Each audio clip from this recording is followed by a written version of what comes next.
Hi guys, today's day 10. It's 9:30 in the morning and I just woke up. I guess my question today would be, how do you go to work? How do you take care of your kids? How do you take care of your parents? How do you manage to not get sleep, feel dizzy, feel whatever, and go to work? How do you manage? Because I'm not working right now, but I am going to try to hopefully go back soon.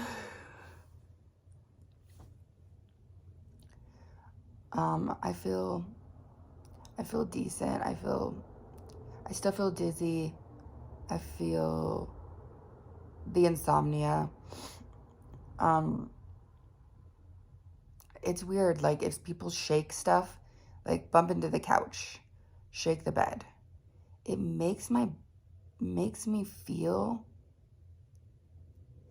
a total of nauseous, anxiety, and irritability. Cause like I'll be like sitting on the couch and one of my kids will like bump it, and it for a split second it makes me feel um not anxious, but like I it's hard to describe, but it's just sends me through the roof for like a second.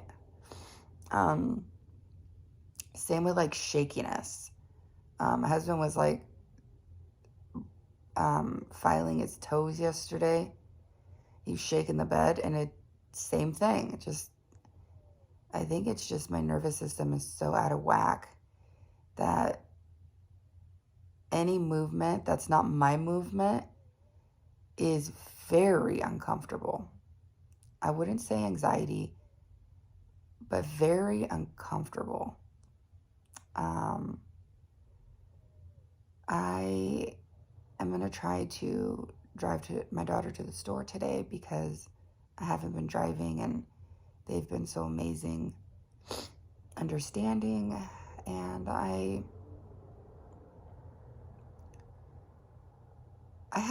feel like this attachment the past couple days. I don't really understand where it comes from, but um, it's like I kind of clingy to my husband. Like I told him I was feeling down yesterday, and he's like, so you just need cuddles? And I'm like, yeah. But then he came and played his video game, and I was like sad, and that's not me. I don't care what people do. I do my own thing. But I have this like, I think I just feel safe with him because throughout all my postpartum depression episodes, with my son after his birth, I had some episodes where I was in and out of the mental hospital. It was that bad. I was in and out for 2 months, and he was working. We had a 3-year-old and a newborn, so both of our families had to jump in and help, and both of our families did. Parents, siblings jumped in and helped. But at night he was alone, and he had the 3-year-old and the newborn, and he worked and he did dinner and he did everything. With the surrogate baby, I did have to go into the mental hospital for a week, get stabilized. Again, he had to take care of everything. And then after I went to the rehab, a week later, no, not a week, and in between rehab and a week, I went in to the hospital for a day and a half because I was very unstable. Once again, he drove me there. He answered the questions. He did what he could. Wasn't happy about it. I mean, who would be? But took care of me. And I think maybe that's why I feel clingy to him, because he's always taken care of me. As sad as that may be, and as much as I don't want that to be the case, he has. Maybe that's why. But if you feel that way, I guess just go with it, because I'm not sitting here like, I don't need him to be by my side, but it's comforting. And that is something that I've never heard of. I've never heard of that being like a symptom. Maybe it's just because you don't feel like yourself and you feel super off. So that's a comfort. If my kids are not fighting, that's comforting, which they haven't been, which is great. They've been cooking for me. My daughter made me eggs or tea, or so it's the support system is huge. I really feel like it's really, really, really, really huge. I might have given in and started taking it again if I didn't have the amount of people that I do. I am really hoping to go back to work. Yeah, that's a goal. But I did put my Venmo and my my Zelle in there for the people that asked. Just for the people who asked, I did it. But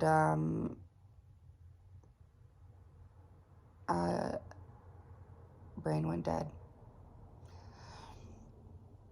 But for me, it's not too terrible. If you want to know how much I was on, how often, how long, go to my first video, day 4. I explain in detail all of that. And I was looking into the water taper, which is 300 milliliters, which I bought mason jars at Walmart, it has a line. It has 2 milliliters, the line, 3 milliliters, and then the line. So you fill that up with water, you put your pill in, you let it disintegrate, and then you take a syringe and you pull out 1 milliliter of water. You shake it up, pull out 1 milliliter of water, drink it. And then put water in, shake it up again, and drink it. And then day 2, 300 milliliters of water, put your pill in, shake it up, pull out 2 milliliters, put that down the drain, and then drink it, and then so on. So every day you're eliminating 1 milliliter. For some reason, that did not work well with me at all. I did 1 milliliter, and I felt the withdrawals pretty much the next day. Like full-on withdrawals. Like, it didn't feel like tapering. It felt like full-on withdrawals. And then I tried it a week later, pulled out 1 milliliter of water, full withdrawals. It just didn't work well with me. But the water taper is really, really good for some people. And then there's the dry cut, where you get a micro taper scale. And I had to look into this like really, really deep, because I just wasn't figuring it out. But you get like a micro taper scale. I got one on Amazon, and basically you remove 1% every day, and then you do it for 2 days. You take a break for a day. You do it for 3 days. You take a break for a day. Whatever your body can handle. Just my biggest advice is listen to your body. If your body is really out of whack, don't make a cut. Just hang there. It's okay to hang there for as long as you need. I was in a rush, and I just wanted this stuff out of my body so bad that I was in a rush. But like day 1, you basically just swoop a file through. That takes off 1. You put it on the scale, and you just go down 1 gram I think it's like 1% of the pill, but I could, there's Benzo Buddies on YouTube, and she goes into extreme detail of the water taper and the dry cuts. That's where I learned it from. She's really good. And she got off of it like years ago, but I sent her a message and she responded. So she's actively still responding on her channel, which is really good. So yeah, just dizzy, kind of sad, feel clingy, tightness in my chest. That's kind of my main, sleep, irritability. Those are kind of my main symptoms today, but I'm on day 10. I know that symptoms peak around day 15. That's what I read. Don't know if it's true, and then it starts to go down from there. So if that is true, just hanging in there and I know it'll get so much better. All right, guys, that's day 10. I hope that was extremely helpful. Leave a comment below if you want to tell me how you did it. So fidgety, just like fidgety, and just feel like ants are running up and down my body. You can tell, because usually I'm a really, really calm person, but I'm just like really fidgety. Okay, guys, I'll leave it there, and I will see you tomorrow after I get through today. All right, bye.